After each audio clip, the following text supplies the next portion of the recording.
بسم الله الرحمن الرحيم الحمد لله رب العالمين والعاقبة للمتقين والصلاة والسلام على سيدنا ومولانا محمد النبي الأمين المكين الكريم الحنين الرؤوف الرحيم وعلى آله وأصحابه أجمعين أما بعد فقد قال الله تعالى عز وجل في القرآن الكريم بسم الله الرحمن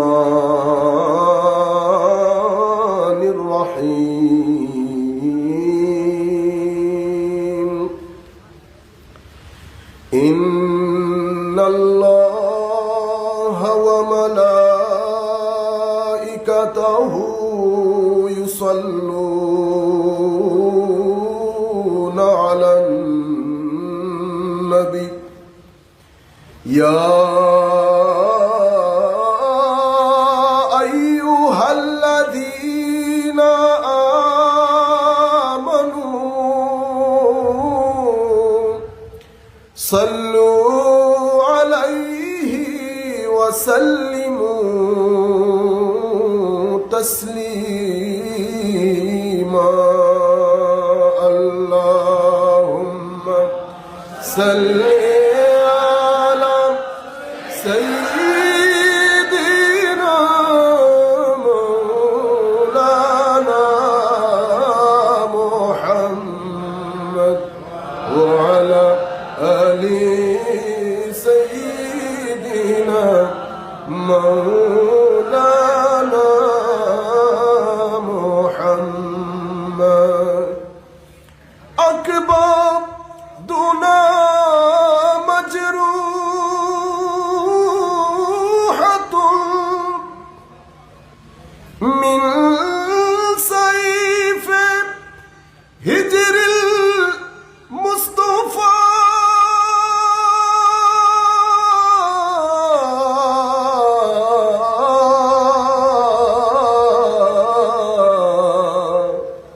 طوبى لأهل بلدة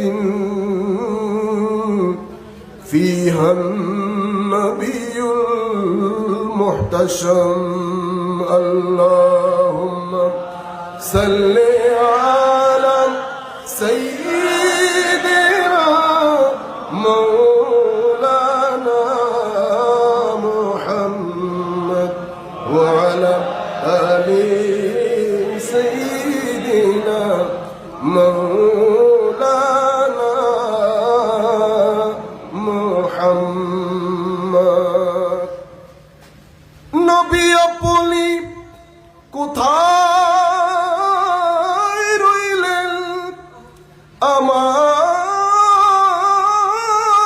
আমাদেরকে ছাড়িয়া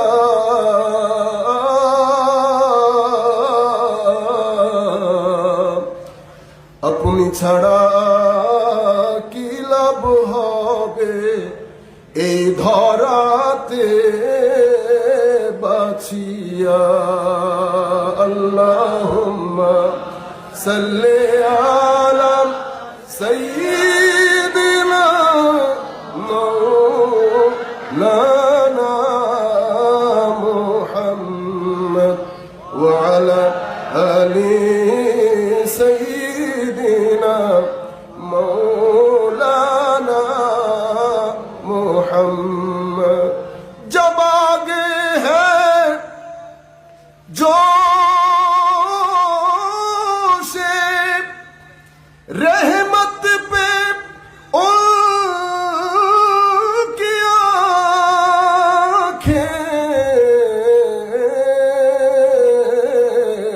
आँखें जलते भुजा दिए हैं रोते हंसा दिए हैं अल्लाहुम्मा सल्ले अला सय्यिदिना मौला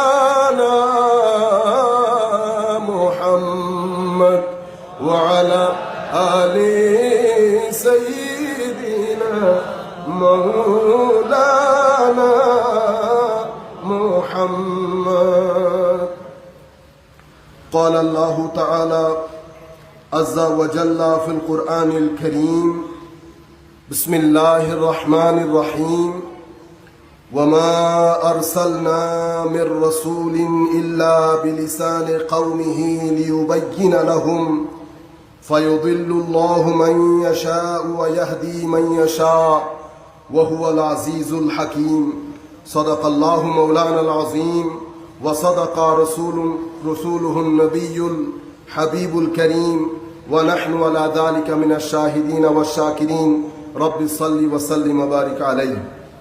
উপস্থিত বাংলাদেশের ঐতিহ্যবাহী দরবার, বরং পুরা বিশ্বে যেখানে যেখানে বাংলা ভাষাভাষী থাকেন, প্রত্যেক বাংলা ভাষাভাষীরা যেই দরবারের প্রতি সশ্রদ্ধ চিত্তে সম্মান প্রদর্শন করেন, চট্টগ্রামের ঐতিহ্যবাহী আমির ভান্ডার দরবার শরীফের সাজ্জাদ আনসিন কর্তৃক আয়োজিত আজকের এই 12 দিন ব্যাপী ঈদে মিলাদুন্নবী সাল্লাল্লাহু আলাইহি ওয়াসাল্লামের ষষ্ঠ দিবসের সম্মানিত সভাপতি মহোদয় আলহাজ মোহাম্মদ আমির হুসাইন সাহেব, যিনি manager operation first security Islamic bank Khatunganj শাখা, আজকের আলোচক হিসেবে এতক্ষণ পর্যন্ত যিনি আপনাদেরকে বক্তব্য শুনিয়েছেন সিফাতুলি জামিয়া গাউসিয়া মাইনিয়া কামিল মাদ্রাসার সম্মানিত আরবি প্রভাষক, আমাদের স্নেহের ছোট ভাই মৌলানা মোহাম্মদ ফখরুদ্দিন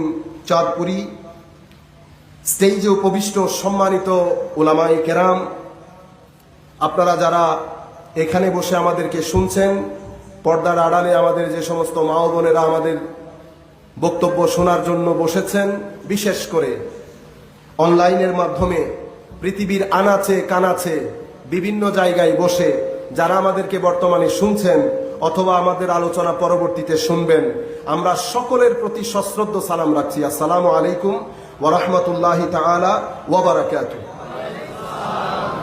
সম্মানিত উপস্থিতি, আমাকে একটা বিষয়বস্তু দেওয়া হয়েছে, সেই বিষয়বস্তুটা আমি এখন এসে পেলাম। এই বিষয়বস্তুর উপরে আমি এর পূর্বে অনেক আলোচনা করেছি, সেই হেতু আমি আপনাদের অনুমতি নিয়ে, যেহেতু অনলাইনের মধ্যে আমার এই বিষয়ের বক্তব্য রয়েছে, আমি বললে রিপিট হয়ে যাবে, সময় এবং বয়স অত্যন্ত কম, কথা বলার বিষয় অনেক বেশি, আমি কিছু বিষয় চাচ্ছি বিষয়গুলো শেষ হয়ে যাক, সেই জন্য রিপিট না করার জন্য কালকে আমি একটা জায়গায় এই বিষয়টা নিয়ে আলাপ করেছি, কিন্তু আনফরচুনেটলি ওই দরবারের মধ্যে ভিডিও করা হয় না। ওনারা শুধু ওনাদের দরবারের লোক যেখানে যেখানে থাকেন প্রাইভেটলি শুধু তাদেরকে শোনানো হয়। তো আমার বক্তব্যটা যেহেতু রেকর্ডে আসে নাই, ওই একই বিষয় আমাকে আবার রিপিট করতে হচ্ছে আজকে। সেই হেতু যেহেতু আমির ভান্ডার দরবার শরীফ, আমি চাচ্ছি যে আমির ভান্ডার দরবার শরীফ, আমির ভান্ডার বেলায়তের ধারক, বেলায়তের ধারক। বেলায়ত হচ্ছে নবুয়তের সুগন্ধি। বেলায়ত কিসের সুগন্ধি? নবুয়তের সুগন্ধি। আমরা যেমন খালার সংস্পর্শে বসলে মার সুগন্ধি পাই, পাই না? যাদের মা নাই,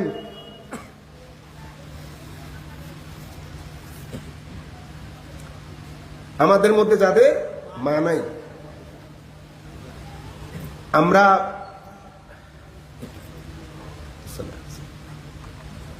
আমাদের যখন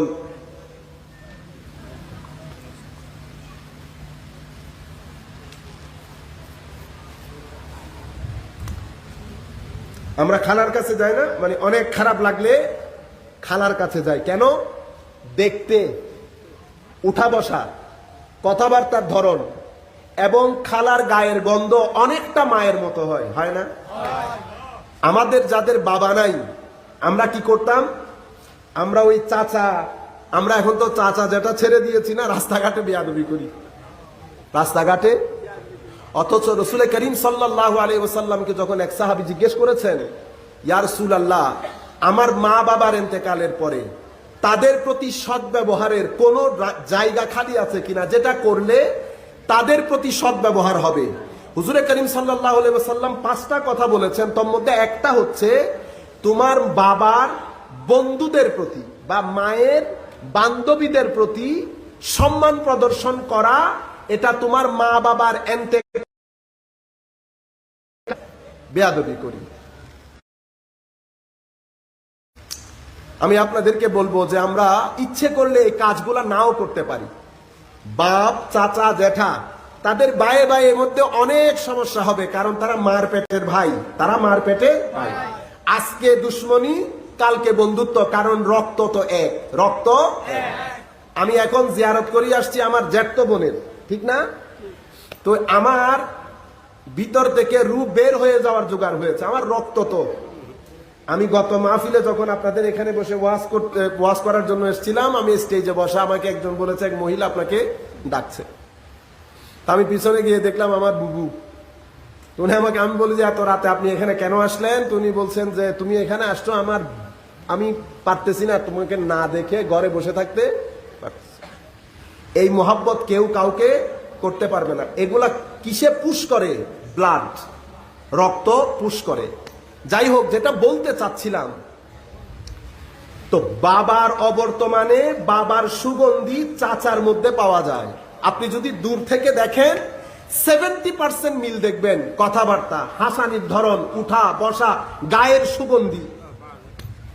তো যেভাবে এই সুগন্ধিগুলো এখানে পাওয়া যায়, অনুরূপভাবে কেউ যদি চায় নবুয়তের সুগন্ধি, রসুলে পাকের সুগন্ধি, রসুলে করিম সাল্লাল্লাহু আলাইহি ওয়াসাল্লামের উঠা বসা, কথাবার্তার ধরন, গায়ের গন্ধ, গায়ের গন্ধ মানে সুগন্ধি, গায়ের সুগন্ধি, এবং আমার নবীর আখলাক, আমার নবীর আখলাক, আমার নবীর কথাবার্তার ধরন, কেউ যদি চায় যে আমি একটু এই সুগন্ধিটা পাই, তো এগুলার একমাত্র ধারক এবং বাহক আমির ভান্ডার এবং আমির ভান্ডারের মতো যারা বেলায়তের ধারক এবং বাহক।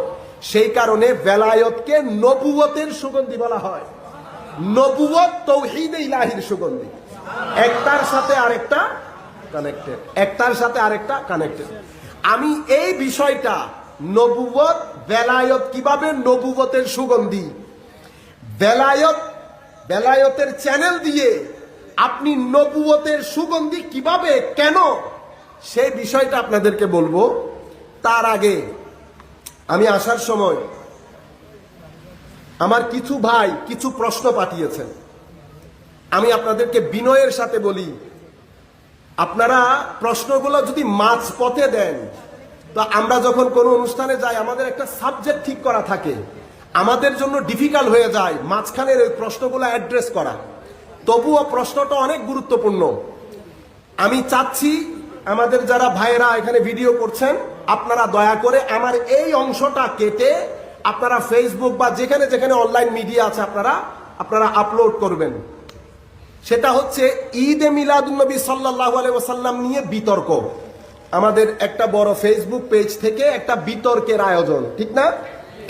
মনে রাখবেন, আমাদের পূর্বাপর পুরানো আলেম এবং আধুনিক আলেম, আধুনিক বলতে যারা আমাদের বয়সী, আমাদের চেয়ে কিছু বড়, আমাদের চেয়ে কিছু ছোট, যারা বর্তমানে কাজ করছেন, তাদের প্রতি আমি বলবো, মনে রাখবেন কিছু বিষয় আছে তর্ক দরকার, বিতর্কিত, কিছু বিষয় বিতর্কিত নয়। আপনি বিতর্কিত নয় এমন বিষয়ে বিতর্ক করতে যাওয়া মানে আপনি নিজেই বিষয়টাকে বিতর্কিত করে ফেলেছেন। আমি একটা উদাহরণ দিলে আপনি বুঝতে পারবেন। বাংলাদেশের স্বাধীনতার যুদ্ধ, এটা কি বিতর্কিত বিষয়? আমাদের ইজ্জতের বিষয়, আমাদের সম্মানের বিষয়। কিন্তু আমাদের মধ্যে 1% হলেও তো আছে যারা এই জিনিসটাকে ভালো চোখে দেখে না। এখন আপনি আমাকে লাখ পাউন্ড দিয়েও যদি ডাকেন এই বিষয়ে বিতর্ক করার জন্য, আমি যদি বিতর্কে যাই, তার মানে হচ্ছে আমি গ্রহণ করে নিয়েছি বিষয়টা বিতর্কিত। আপনারা বুঝতে পেরেছেন? সেই কারণে আমাদেরকে সময়ের ডিমান্ড বুঝতে হবে। আমি যদি সময়ের ডিমান্ড বুঝতে না পারি, তো আমি ভালো নিয়তে যাব, কিন্তু ঘটনা প্যাচ খেয়ে যাবে। ঈদে মিলাদুন্নবী কোনোভাবেই বিতর্কিত বিষয় নয়। ঈদে মিলাদুন্নবী সাল্লাল্লাহু আলাইহি ওয়াসাল্লাম গত 1000 বছরে পৃথিবীর আপনি যেই প্রান্তে যাবেন যান, আজহার বলেন মিশর, ইয়েমেন বলেন, বাগদাদ বলেন, পৃথিবীর প্রাচ্য থেকে পাশ্চাত্য পর্যন্ত সকল জায়গায় সৌদি আরব সহ সৌদি আরবে উসমানী খেলাফতের সময় যখন সৌদি আরবে উসমানী খেলাফত ফল ডাউন করলো, সৌদি আরব ক্ষমতায় আসলো, তখন থেকে রাষ্ট্রীয়ভাবে ঈদে মিলাদুন্নবী পালন করা হয় না। তো সেটা আমরা যদি অনেক পিছনেও যাই, 150 বছরও পুরানো না, কিন্তু আপনি যদি তার পূর্বে যান তাহলে পুরা 700-800 বছরের ইতিহাস ঈদে মিলাদুন্নবীর ইতিহাস। বুঝতে পেরেছেন? এটার উপর উম্মতের এজমা সাধিত হয়েছে, এজমা ঐক্যমত্য সাধিত হয়েছে। মানি এরপরেও 10-15% মানুষ যদি দ্বিমত পোষণ করে, আমাদের তাদের ব্যাপারে কোনো মাথা ব্যথা নাই, দ্বিমত থাকতেই পারে, দ্বিমত থাকতেই পারে। আমরা সেই দ্বিমতের দিকে যাচ্ছি না, সেই দ্বিমতকে বিনয়ের সাথে আমরা রদ করে দিচ্ছি। বুঝতে পেরেছেন? কিন্তু এটা কোনোভাবেই বিতর্কিত বিষয় না। যেখানে বাংলাদেশ সরকার এটাকে কি করেছে, সরকারিভাবে ঈদে মিলাদুন্নবী এই বছর থেকে পালিত হবে। আমরা এখান থেকে বাংলাদেশ সরকারের প্রতি আমরা শ্রদ্ধা জানাই, ধন্যবাদ জানাই যে এই কাজটা বাংলাদেশ সরকার করেছেন। তো যেখানে সরকারিভাবে পালিত হবে সেখানে আমরা 2-3 জন নিয়ে বিষয়টা বিতর্কের কোনো প্রয়োজন নাই। এই বিষয়টা এই জিনিসটা আপনারা কাট করে দয়া করে লাগাবেন। নাম্বার 2, ঈদে মিলাদুন্নবী সাল্লাল্লাহু আলাইহি ওয়াসাল্লাম, মনে রাখবেন যে কোনো বিষয়ের উপর দুটি অবস্থা অতিবাহিত হয়। একটা হচ্ছে বিষয়টা অস্তিত্বে আসে, এরপরে এটা ফ্লারিশ হয়, এরপরে এটা ডেভেলপ হয়, এক্সটেন্ড হয়। যেমন প্রথমে বিয়ে হয়, বিয়ের পরে বাচ্চা হয়, আপনি মা বাবা হন, এরপরে একটা পর্যায়ে আপনি দাদা দাদি হন। তাইলে প্রথমে বিয়ে, এটাকে আমরা বলি, সম্মানিত উপস্থিতি, যেহেতু দূর দূরান্ত থেকে অনেক মানুষ শুনছে, আমি কিছু কথা হয়তো আপনারা বুঝতে নাও পারেন, তো আমি আপনাদেরকে বলবো আপনারা ডিস্টার্ব ফিল হবেন না। আমি সব ধরনের শ্রোতার দিকে খেয়াল করে কথাবার্তা বলতে হচ্ছে, বিশেষ করে আমার মুরব্বিয়ানে কেরাম, আমাকে অনেক জায়গা থেকে লোকজন শুনছে, সেই কারণে কিছু শব্দ হয়তো আপনাদের কঠিন লাগতে পারে। আমি তাদের সহজবোধ্যতার জন্য শব্দগুলো ব্যবহার করছি, আপনারা দয়া করে ডিস্টার্ব হবেন না। যেটা আমি বলতে চাচ্ছিলাম সেটা হচ্ছে, একটা ব্যাপার হচ্ছে এক্সিস্টেন্সিয়াল ব্যাপার, মানে বিষয়টা অস্তিত্বে এসছে, এরপরে বিষয়টা কনভেনশনাল হয়, এরপরে বিষয়টা অপারেশনাল হয়। বুঝতে পেরেছেন? অপারেশনাল হয়। তো প্রথমে বিয়ে, এক্সিস্টেন্স, এর পরবর্তীতে আপনার সন্তান সন্ততি, আস্তে আস্তে কনভেনশনাল, সন্তান সন্ততি বড় হয়ে যখন বিয়ে করেছে অপারেশনাল হয়ে গেছে। এখন আপনি ছিলেন চৌধুরী, রহিম চৌধুরী, বিয়ে করেছেন, ছেলে হয়েছে, ছেলে বিয়ে করিয়েছেন, আপনার পুরা পরিবারের নাম হয়ে গেছে চৌধুরী পরিবার, হয় নাই? প্রথমে কিন্তু চৌধুরী পরিবার ছিল না। ঈদে মিলাদুন্নবী সাল্লাল্লাহু আলাইহি ওয়াসাল্লাম, রাসূল করিম সাল্লাল্লাহু আলাইহি ওয়াসাল্লামের জামানায় কিভাবে ঈদে মিলাদুন্নবী হতো, আদৌ হতো কিনা, এটা ম্যাটার করে না, এটা ম্যাটার করে না। মনে রাখবেন, কোন জিনিস শরীয়তের মধ্যে বৈধ বা অবৈধ হওয়ার জন্য রাসূল করিম সাল্লাল্লাহু আলাইহি ওয়াসাল্লামের জামানায় ছিল কিনা, সাহাবায়ে কেরামের জামানায় ছিল কিনা, এই শর্ত নয়। কোন জিনিস শরীয়তের মধ্যে বৈধ বা অবৈধ হওয়ার জন্য আমি দেখব কোরআন এবং সুন্নতের মধ্যে ডাইরেক্ট বা ইনডাইরেক্ট কোন দলিল আছে কিনা। বুঝতে পেরেছেন? হুজুরে কারীম পবিত্র কোরআনের মধ্যে, আমি শুধু কোরআনের সংক্ষিপ্ত আকারে আপনাদেরকে বলবো, কোরআনে পাকের মধ্যে আল্লাহ রাব্বুল আলামিন আমাদেরকে হুকমান বলেছেন নিয়ামতের শুকর আদায় করার জন্য, বলেন নাই? আল্লাহ আরো বলেছেন, নিয়ামত যদি আপনি শুকর আদায় করেন, লা আজিদান্নাকুম, আমি অবশ্যই অবশ্যই আপনি যে নিয়ামতের শুকরিয়া আদায় করেছেন, ওই জন্য আমি ওই নিয়ামত আরো বাড়িয়ে দেব। এটা পবিত্র কোরআনের জাজমেন্ট। আমি যদি এখন কোরআনে পাকের দিকে দৃষ্টি দেই যে নিয়ামতের শুকরিয়া আদায় করার ধরন কয়টা, কোরআনী ধরন কয়টা, নিয়ামতের শুকরিয়া আদায় করার কোরআনী ধরন হচ্ছে 4টা বা 5টা। প্রথম ধরন হচ্ছে ওই নিয়ামতকে স্মরণ করা, ওই নিয়ামতকে স্মরণ করা। স্মরণ আপনি একবারও করতে পারেন, প্রত্যেক দিনও করতে পারেন। ওই নিয়ামত যেই দিন এসেছে সেটা ন্যাচারাল বিষয় আপনার মধ্যে হয়, আপনি এক ধরনের আনন্দ অনুভব করবেন। এটা আপনি ইচ্ছে করলেও নিজেকে অ্যাভয়েড করতে পারবেন না, কারণ আপনি হিউম্যান বিইং, মানুষ। আপনার মধ্যে কিছু ন্যাচারাল বিহেভিয়ার আছে, আপনি ইচ্ছে করলে সেটা বের করে দিতে পারবেন না। ঘুরে ফিরে যখন আমার মার জন্য আমাদের খারাপ লাগে না, লাগে, কিন্তু ঘুরে ফিরে মৃত্যুর দিনটা যেই দিন আসে সেই দিন আর কোন রকম এক ধরনের অস্বস্তি লাগে, ভালো লাগে না। আমি ইচ্ছে করলেও অ্যাভয়েড করতে পারছি না। কেন? কারণ ওই দিন আমার মা মারা গেছেন, সব কিছু মনে পড়ে। অনুরূপ ভাবে আমার মেয়ে যেই দিন হয়েছে, এটা অনেক বড় নিয়ামতের বিষয়। আমি লাখ চেষ্টা করলেও এক ধরনের শান্তি লাগে, সবকিছু মনে পড়ে। এটা হচ্ছে জিক্রে নিয়ামত। নিয়ামতের শুকরিয়া আদায় করার প্রথম কোরআনী ধরন হচ্ছে ওই নিয়ামতকে স্মরণ করা। স্মরণ একজনও করতে পারে না। নিয়ামতের স্মরণের মানে শুকরিয়া আদায় করার দ্বিতীয় ধরন হচ্ছে কোরআনী ধরন। আমি কোরআনের কথা বলছি। সেই নিয়ামতের ডিসকাশন করা, আরেকজনের সাথে বলা বলি করা। কোরআনে পাকের মধ্যে আল্লাহ বলছেন ওয়া আম্মা বিনিমাতি রব্বিকা ফাহাদ্দিস। তো আপনাকে বলা হচ্ছে তাহদিসে নিয়ামত, নিয়ামতের কথাবার্তাগুলো মানুষের সাথে বলো। তো এখন আপনি যদি মানুষের সাথে বলতে যান, এখন আমি এই কথা বলার জন্য আমাকে একটা চেয়ার দিতে হয়েছে, মানুষ বেশি হিসাবে স্পিকার দিতে হয়েছে, আপনারা সবাই বসেছেন। আমি তাহদিসে নিয়ামত, নবী করিম সাল্লাল্লাহু আলাইহি ওয়াসাল্লামের আগমন, আমার নবীর আগমনের পরে নবী পাকের ওয়ারিসে ইলমে মুহাম্মাদি আমিরে বান্দার এগুলার ডিসকাস করছি। এটা তাহদিসে নিয়ামত করছি, কারণ কোরআনের হুকুম হচ্ছে নিয়ামতের তাহদিস তথা নিয়ামত বর্ণনা করো।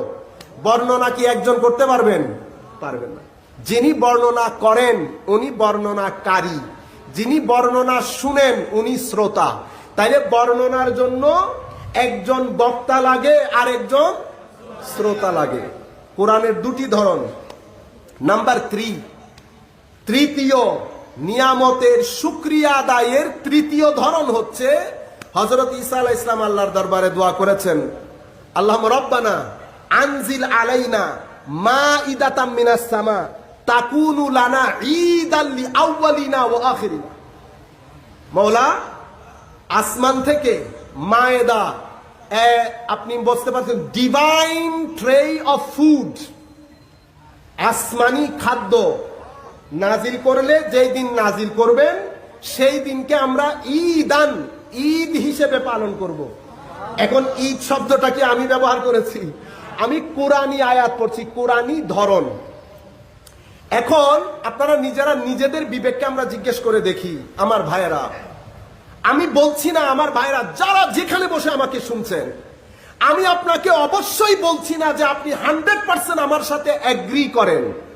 আমি এটা আপনাকে অবশ্যই বলবো, ডিসএগ্রি করেন আপনার ব্যাপার। লাইট অফ করে চোখ বন্ধ করে আমারটা একবার চিন্তা করে দেখবেন ডিসএগ্রি করার আগে।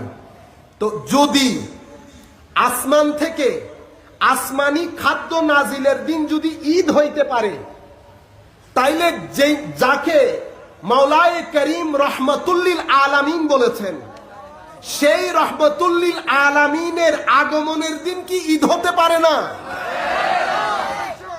এত একটা কমন বিষয়, শুধু আসমানি খাদ্য নাজিলের দিন ঈসা আলাইহিস সালামের মতো জলিলুল কদর পয়গম্বর বলছেন আমরা সেই দিনকে ঈদ হিসেবে সেলিব্রেট করব, ঈদ হিসেবে সেলিব্রেট করব। তো এখন ঈদ হিসেবে আপনি উদযাপন শুধু মায়েদা নাজিল, আর এখানে নবিয়ে দো জাহাঁ, আমার নবী রহমতুল্লিল আলামিন নবী, এমন নবী যেই নবী বলেছেন যে কিয়ামতের দিন কুল কায়নাত যখন চুপচাপ হয়ে যাবে, কিয়ামতের ভয়াবহতা দেখে কুল কায়নাতের আওয়াজ আম্বিয়ায়ে কেরামের মুখে তালা লেগে যাবে, আমি সেই দিন রুয়ে জমিনের সমস্ত নবী এবং নবীদের উম্মতের পক্ষ থেকে আল্লাহর কোর্টে আমি প্রথম বক্তব্য প্রদান করব। ওয়া আনা খাতিবুহুম, আমার নবী বলেছেন আমি খতিব হব, বক্তব্য দেব। শুধু কি তাই, একই হাদিসের মধ্যে আমার নবী বলছেন কুল কায়নাত নিরাশ হয়ে যাবে, সেই দিন আমি তাদেরকে আশার বাণী শোনাবো, আমি তাদেরকে ওয়া আনা মুবাশশিরুহুম, আমি সবাইকে সুসংবাদ দান করব যখন তারা নিরাশ হয়ে যাবে। এমন নবী যেই দিন আসবেন সেই দিন ঈদ হতে পারে না। এটা হচ্ছে নিয়ামতের শুকরিয়া আদায়ের তৃতীয় কুরআনী ধরন। চতুর্থ কুরআনী ধরন, সেদিন আপনি সাদকা করতে পারেন, রোজা রাখতে পারেন, নফল নামাজ পড়তে পারেন, বন্ধু বান্ধব গরিব আত্মীয় স্বজনের মধ্যে খাদ্যদ্রব্য বিতরণ করতে পারেন। আপনার ঘরের মধ্যে আমরা ঈদের কাপড় কিনি না, ঈদের কাপড় চোপড় কিনে দেন, আবার আপনারা বলবেন এটা তো আবার নতুন জিনিস, ঠিক না? মনে রাখবেন সময় পরিবর্তন হচ্ছে, সময় পরিবর্তন হচ্ছে। আমরা দিনকে রক্ষা করতে হবে, দিনকে রক্ষা করতে হবে। আমার ছেলেদের পরবর্তী প্রজন্মের অন্তরে দিনকে গেঁথে দিতে হবে। এখন আমি করব দিনকে গেঁথে দেওয়ার কাজ, ধরনটা নির্ধারণ করব সেই সময়ের দাবি অনুযায়ী। আমি এখন 70-এর দশক চিন্তা করলে একবিংশ শতাব্দীর ছেলেদের অন্তরে দিন গেঁথে দিতে পারবো না। সময়ের ডিমান্ড অনুযায়ী আমার ধরন পরিবর্তন হবে। কাজ একটা, কাজ করছি পুরানোটা, ধরন নতুন। কেন? কারণ আপনার সমাজের পুরা ঢাঁচা পরিবর্তন হয়ে গেছে, পুরা সিস্টেম পরিবর্তন হয়ে গেছে। চিন্তা চেতনা, উঠা বসা, আমাদের ফিলসফি, আমাদের স্ট্যান্ডার্ড অফ লাইফ সবকিছু পরিবর্তন হয়ে গেছে। পরিবর্তনীয় দুনিয়ার মধ্যে আমি যদি ওই চাহিদা অনুযায়ী আমি যদি স্ট্র্যাটেজি নিতে না পারি, ব্যর্থ হয়ে যাব। আপনি যখন ঘরের মধ্যে, আপনারা এখনো মুসলমান দেশে থাকেন বিদায় সেটা বুঝতে পারবেন না। আমরা যারা বাইরে থাকি আমরা কি করি, ঈদে মিলাদুন নবী মাস ঢোকার সাথে সাথে আমরা ঘরের মধ্যে লাইট জ্বালিয়ে দেই, ফেস্টিভ্যাল লাইট। কেন? কারণ আমাদের ছেলে সন্তানরা সেই দেশে থাকে, ক্রিসমাস আসার শুরুর দিন থেকে লাইট লাগিয়ে দেয়, 1 ডিসেম্বর থেকে। ছেলেদেরকে আর ক্রিসমাস শিখাইতে হচ্ছে না, লাইট দেখে দেখে বুঝতে পারে ক্রিসমাস এসে গেছে। আপনারা দেখছেন টেকনিক কি জিনিস। এরপরে স্কুলের মধ্যে পুরা 30 দিন ব্যাপী শুধু ঈসা আলাইহিস ইসলামের তালিম, হযরত মরিয়ম আলাইহিস ইসলামের তালিম সবকিছু দিচ্ছে ক্রিসমাসকে কেন্দ্র করে। কারণ ওখানে কেউ বেদাত বলার নাই। ওই 2-3 সপ্তাহের তালিম পুরা বছর ছেলেদের কাজে আসে। তারপরে কি করে? গিফট করে ছেলেদেরকে, বাচ্চাদের জন্য চকলেট এনে দেয়, গিফট করে। তো গিফট এবং চকলেট এই দুইটার কারণে বাচ্চার অন্তরে বিষয়টা গেঁথে যায়। তখন আমরা কি করতে হবে? আমরা যদি পিছনে থেকে যাই, আমার সন্তান সেটা রিসিভ করবে না। কেন? কারণ তার কাছে আপিল করে চকলেট, তার কাছে আপিল করে গিফট।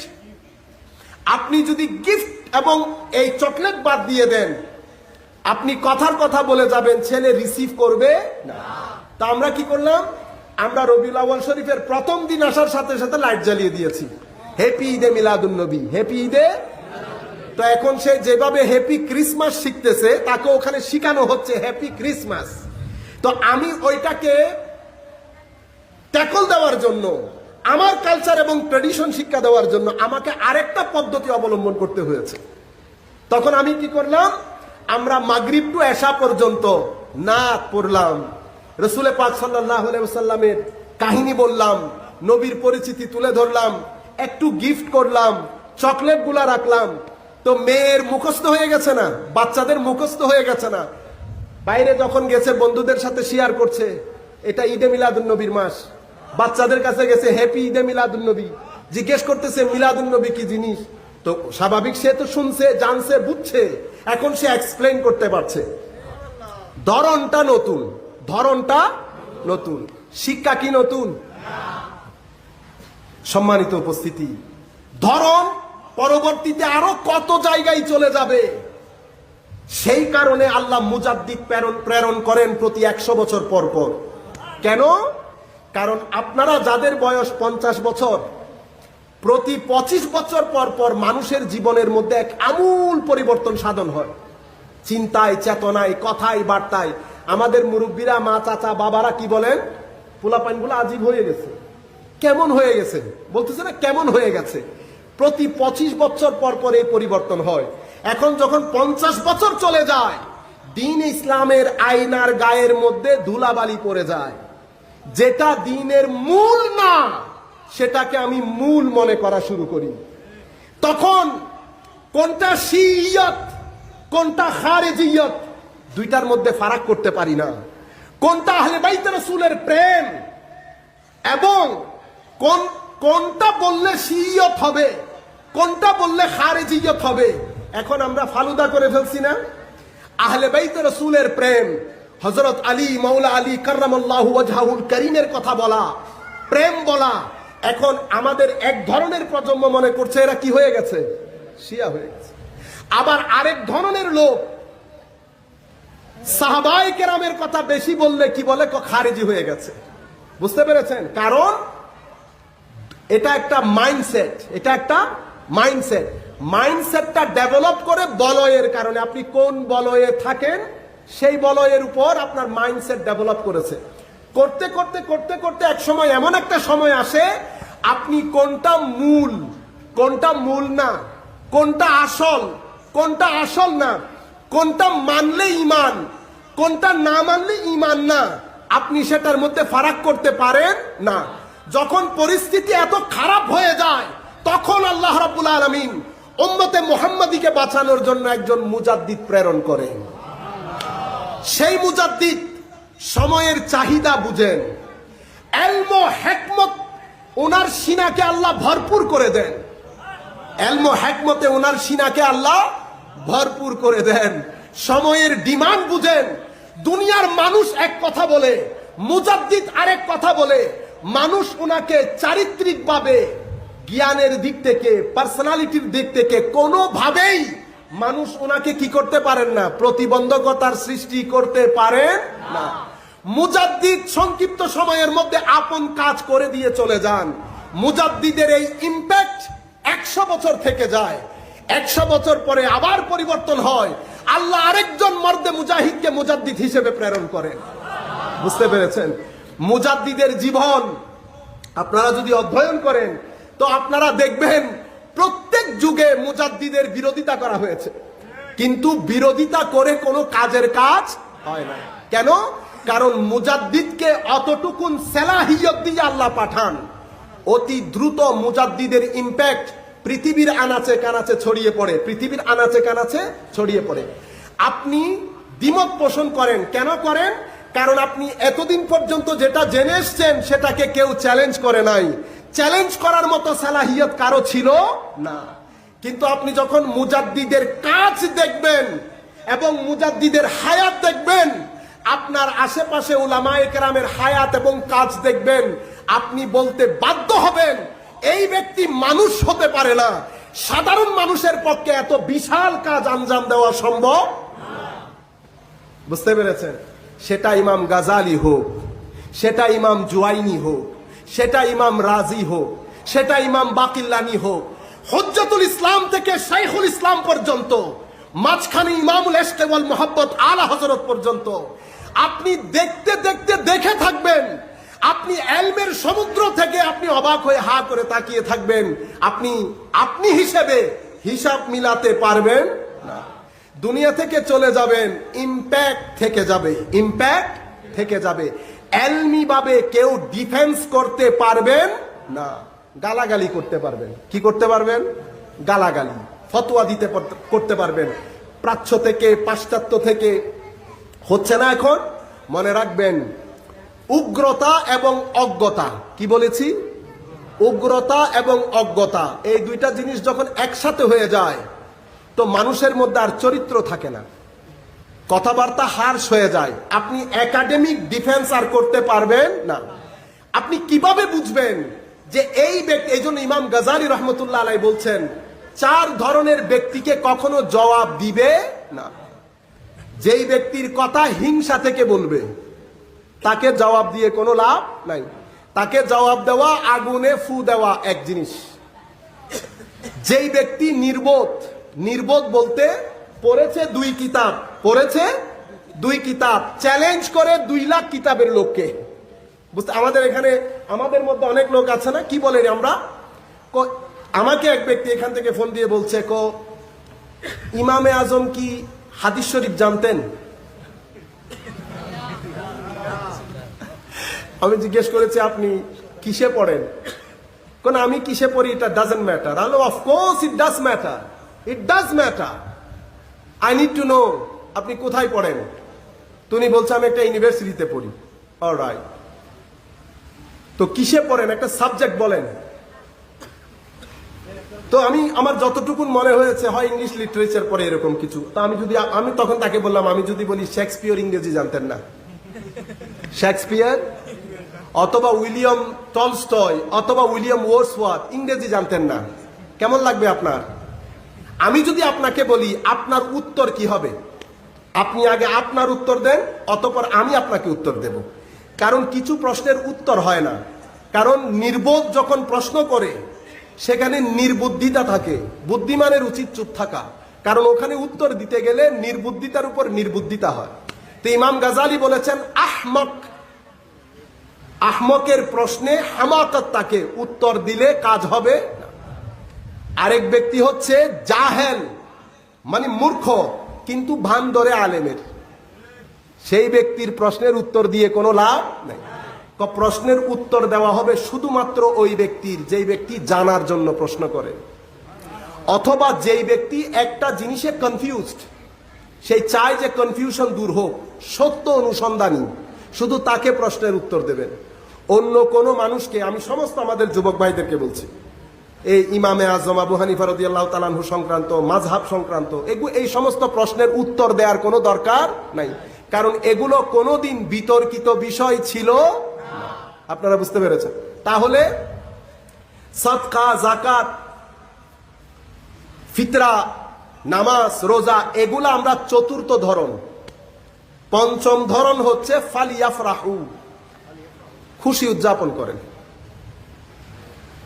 নিয়ামতের শুকরিয়া আদায় করার পবিত্র কোরআনের 5ম ধরন হচ্ছে ফালিয়াফরাহু, মানে নিয়ামত পাওয়ার কারণে সেলিব্রেট করা। আমি যদি এটাকে ইংলিশে ট্রান্সলেট করি, you should rejoice, you should celebrate. আপনার উচিত সেই দিনে খুশি উদযাপন করা। কোরআন বলছে ফালিয়াফরাহু।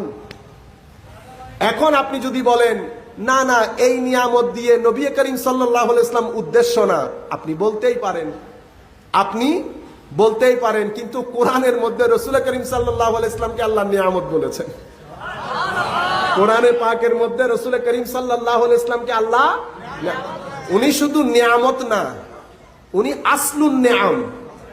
সমস্ত নিয়ামতের মূল হচ্ছেন মুহাম্মদুর রাসূলুল্লাহ সাল্লাল্লাহু আলাইহি ওয়াসাল্লাম। আমি এইটুকু আজকে এখান পর্যন্ত রাখি। কালকে বা পরশুর খিতাবের মধ্যে হাদিসে পাকের আলোকে এটা সংক্ষিপ্ত কথা বলবো। আর বাকি ঈদে মিলাদুন নবী শরীয়তের দৃষ্টিতে কোরআন, হাদিস, আইমাই উম্মতের আলোকে আমি গত 2 বছর আগে একটা তকরির করেছিলাম, সেখানে 2-3 ঘন্টার আমার খিতাব ইউটিউবের মধ্যে আছে, আপনারা শুনতে পারবেন। সম্মানিত উপস্থিতি, কোরআনে পাক থেকে একটা আয়াত তিলাওয়াত করেছি। আয়াতটা ছিল, আল্লাহ রাব্বুল আলামিন ইরশাদ করছেন যে হুয়াল্লাযী আল্লাহুম্মা সাল্লি আলা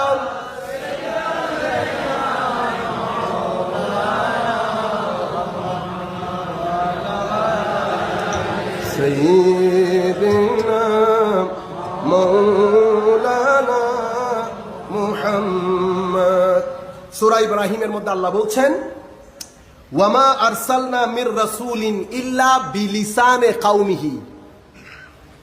তারপরে বলেছেন লিয়ুবাইয়িনা লাহুম। আল্লাহ বলছেন, আমি যত জায়গায়, যত দেশে, যত রাষ্ট্রে রসুল প্রেরণ করেছি, প্রত্যেক রসুলকে সেই জাতির মাতৃভাষা দিয়ে প্রেরণ করেছি। প্রেরণ করেছেন কাকে? রসুলকে। মাদ্রাসায় যারা আছেন তারা বুঝবেন, আল্লাহ বলছেন ওয়ামা আরসালনা, আমি প্রেরণ করেছি। প্রেরণ, বানিয়েছি বলেন নাই। কি বলেছেন? প্রেরণ করেছি। তো যাকে বলা হচ্ছে প্রেরণ করেছেন, উনি তো আগ থেকে ওই জায়গায় ছিলেন, ঠিক না? তো বলে যে রসুল আরবির মধ্যে রাসাল আল্লাবান, গরুর ওলান আছে না, ওখান থেকে অঝোর ধারায় দুধ পড়ে না? এই যে অঝোর ধারায় দুধ পড়ে, এই ধারাটাকে কি বলে? রসাল বলে। এখান থেকে রসুল। কেন? কারণ নবীর কলবের বর্তনে অঝোর দ্বারাই ওহিয়ে ইলাহি কি হয়? বর্ষিত হয়। বাহ্যিক দিক থেকে উনি আমাদের মতো দেখলেও উনি আমাদের মতো নন। অঝোর দ্বারাই ওহিয়ে ইলাহি পড়ে। রসুল প্রেরণ করা হয়। কি করা হয়? প্রেরণ। থাকেন আগ থেকে, বানাচ্ছেন না, প্রেরণ করছেন। অন্য জায়গায় বলেছেন উত্থান করিয়েছেন। বানিয়েছেন বলেন নাই। বানিয়েছে বললে আপনি বলতে পারতেন তখন থেকে রসুল। এখন বলছে প্রেরণ করেছেন, উত্থান করেছেন, তার মানে আগ থেকে ছিল। তো কেন প্রেরণ করেছেন রসুলকে? লিয়ুবাইয়িনা লাহুম, যাতে স্বজাতির ভাষা দিয়ে প্রেরণ করেছেন, যাতে তাদের জন্য বায়ান করতে পারে। কি করতে পারে? বায়ান। আমরা এমনিতে বলি বয়ান মানি বয়ান করে দিয়েছেন, বাংলাতেও বলি না বয়ান। আমরা সেটা ট্রান্সলেট করার সময় ট্রান্সলেটররা কি করেন? বর্ণনা করেছেন। কিন্তু আপনি আরবির মধ্যে যেই বায়ান, সেটার ভাব দ্বারাটা বাংলার বর্ণনার মধ্যে আসে না। বাংলার বর্ণনার মধ্যে আমি বায়ান মানি হচ্ছে এমন বয়ান, বর্ণনাকারী বায়ান দেওয়ার পরে বিষয়টা এতটাই সুস্পষ্ট হয়ে যায় যে এই বয়ানের পরে ব্যক্তির অন্তরে কোনো ধরনের বিন্দু পরিমাণ আন্দিশা, সংশয়, সন্দেহ এই বিষয়ের মধ্যে থাকে না। ব্যক্তি নিশ্চিত হয়ে যায় যে উনি যেটা বর্ণনা করেছেন এটা হক। বুঝতে পেরেছেন?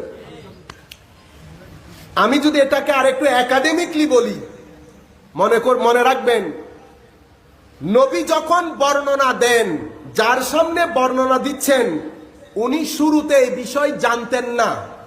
তো না জানাকে আরবির মধ্যে জাহাল বলে। কি বলে? জাহাল, মূর্খতা। তো নবী বর্ণনা শুরু করেছেন, উনি জাহালত থেকে ওনার জার্নি শুরু করেছেন। জেহালত থেকে যখন জার্নি শুরু করেছেন, প্রথম স্টেজের নাম হচ্ছে ওয়াহাম। ওয়াহাম হচ্ছে 70% আপনি জানেন না, বা 80% আপনি এখনো জানেন না, জেনেছেন 20%। বয়ান কিন্তু শেষ হয়। বয়ান নবী দিয়ে যাচ্ছেন, আপনি ওয়াহাম থেকে একটু পাড়ি দিয়ে শাকের পর্যায়ে এসেছেন। শাক হচ্ছে 50-50। 50% বুঝেছেন, 50% বুঝতে পারেন নাই। এখনো পর্যন্ত বয়ান কমপ্লিট হয় নাই। নবী বয়ান দিতে আছেন। এখন আপনি এই 50% থেকে, মানে শাক থেকে জানের পর্যায়ে এসেছেন। জান, যখন আপনি জানের পর্যায়ে এসেছেন, 70% আপনি জানেন, মাত্র 30% আপনি জানেন না। আমার আল্লাহ বলছেন ওয়া ইন্না জান্না লা ইউগনি মিনাল হক্কে শাইআ। 70% জানার পরেও তুমি হক এখনো জানতে পারো নাই। বয়ানও কমপ্লিট হয় নাই। শেষ পর্যন্ত ব্যক্তি জান থেকে এলমের পর্যায়ে এসেছে। কিসের পর্যায়ে? এলমের পর্যায়ে। তো এলমের পর্যায়ে আসার আগে আপনি জেহালত তথা মূর্খতা থেকে আপনার জার্নি শুরু করেছেন। মূর্খতা থেকে ওয়াহাম, ওয়াহাম মানে হচ্ছে এলুশন, ডেলুশন, ব্যাড ইমপ্রেশন। এরপরে ওয়াহাম থেকে আপনি শাক, সন্দেহের পর্যায়ে এসেছেন, অতঃপর জানের পর্যায়ে এসেছেন, এরপরে আপনি এলমের পর্যায়ে এসেছেন। যখন এলমের পর্যায়ে এসেছেন, আপনার মুখে আর কোনো কিছু বলার নাই, আপনি 100% কনভিন্সড, আপনি স্পষ্ট হয়ে গেছেন আল্লাহ এক, আপনি স্পষ্ট হয়ে গেছেন এই কোরআন আল্লাহ রাব্বুল আলামিনের পক্ষ থেকে অবতারিত, আপনি স্পষ্ট হয়ে গেছেন ইনি মুহাম্মদুর রাসূলুল্লাহ সাল্লাল্লাহু আলাইহি ওয়াসাল্লাম, আপনি স্পষ্ট হয়ে গেছেন কিয়ামতের দিন আল্লাহর দরবারে দাঁড়াতে হবে, আপনি স্পষ্ট হয়ে গেছেন উনি যদি আল্লাহর নবী না হতেন তাহলে যা কিছু বলছেন এগুলা কখনো সংগঠিত হতো না। এখন আপনি ইচ্ছাকৃতভাবে অহংকার করে আল্লাহর নবীকে অস্বীকার করেছেন। যে অস্বীকার করেছেন, আল্লাহ বলেছেন কাফের, খালিদান মুখাল্লাদা, মানে চিরস্থায়ী জাহান্নামী হয়ে গেছে। এই যে বায়ান দিলেন, এই যে বায়ান দিলেন, এখন নবী সাল্লাল্লাহু আলাইহি ওয়াসাল্লামের উদ্দেশ্য ছিল বায়ান দেওয়া। তো ইয়া রাসূলুল্লাহ বায়ানটা কি? তো বায়ান চারটা জিনিসের নাম। কয়টা জিনিসের নাম? চারটা। বায়ান হচ্ছে তিলাওয়াতে কোরআন। ফর এক্সাম্পল, নবী করিম সাল্লাল্লাহু আলাইহি ওয়াসাল্লাম পড়েছেন কুল হুয়াল্লাহু আহাদ আল্লাহুস সামাদ লাম ইয়ালিদ ওয়া লাম ইউলাদ ওয়া লাম ইয়াকুল লাহু কুফুয়ান আহাদ। তিলাওয়াতে কোরআন করেছেন। জিজ্ঞাসা করা হয়েছে তাওহীদ কি জিনিস, তাওহীদ কি জিনিস? আমার নবী সেই পুরা তাওহীদের কনসেপ্ট বুঝিয়েছেন। যেটা বুঝিয়েছেন সেটাকে বলা হয় তালিম এবং হিকমা, ইলম এবং হিকমা। এখন আপনার ভিতরে আনা আছে না, আনা, আমি সবকিছু, আমি বেশি পারি, আমার নলেজ বেশি, বুঝছেন না, আমি জানি, আসো আমার সাথে বসো। এই যে আমি আমি আমি এগুলা কেন হয়? কারণ আপনার ভিতরে একটা পেয়ালা আছে, বর্তন, সেই বর্তনের মধ্যে আপনি হিংসা ভরে রেখেছেন, অহংকার ভরে রেখেছেন, ভরে রাখেন নাই? এখন এই হিংসা, অহংকার এগুলার কারণে আপনার ভিতরের বর্তনে নূর জমছে না, নূর জমছে না। তো নূর না জমার কারণে আপনি 30 বছর নামাজ পড়ছেন, নামাজ পড়ে আপনি বের হয়ে আবার গালিগালাজও করছেন না? ওয়াজে বসছেন, ওয়াজ থেকে ঘরে গিয়ে গালিগালাজ করেছেন, ওয়াদা ভঙ্গ করেছেন, ঘুষ নিয়েছেন, মানুষের সাথে খারাপ ব্যবহার করেছেন। এই যে আপনি কাজগুলা করছেন, এটা কিন্তু নামাজের সাথে যাওয়ার কথা না। আপনি ক্বালা রাসূলুল্লাহ সাল্লাল্লাহু আলাইহি ওয়াসাল্লাম পড়ার পরে আপনি সামান্য টাকার জন্য দিন বিক্রি করে দিচ্ছেন। আপনি দিন জানার পরে 10 বার হজ করে আসার পরে আপনি এখনো হাঁটুর উপরে লুঙ্গি তুলে রাস্তায় হাঁটেন আর মানুষজনকে গালিগালাজ করেন। কেন হয় এমন? এমন তো হওয়ার কথা ছিল না। কেন হয় জানেন? আমাদের পুরা শরীরের এবং আমাদের জীবনের দুইটি ডাইমেনশন। একটা যেটা আপনারা আমাকে দেখছেন, আর একটা আমার ভিতরে আরেকটা জগৎ আছে, আরেকটা জগৎ আছে। সেই জগৎ পরিবর্তনের কারণে আমির ভান্ডার, সেই জগৎ যদি আপনি পরিবর্তন না করেন বেলায়েত নসিব হয় না। বেলায়েতের জন্য হাত না, কলব পরিষ্কার করতে হয়। সেই জন্য দারুণ একটা কথা পাকিস্তানের বাবা বুল্লে শাহ, গ্রামীণ পর্যায়ের কিছু আল্লাহর মজজুব ওলি থাকে না, রাস্তায় হাঁটে। এক ব্যক্তি ওনার সামনে দ্রুত মসজিদে ঢুকেছে, কি নামাজ পড়লো না পড়লো দ্রুত বের হয়ে চলে গেছে। তো উনি কি বললেন? দারুণ জিনিস। উনি বলছেন উত্তু দুমে লত্তা গোড়ে তেরে अंदर रही पलीती दुनिया दारा रब दे नाल वी 420 तू कीती। মানি আপনারা একটু উর্দুতে করলে বুঝতে পারবেন। ক উত্তু দুয়ে লাথা গোড়ে, ক পুকুর পাড়ে নেমে ঠুস ঠাস করে পানি দিয়ে কি ধুইলো?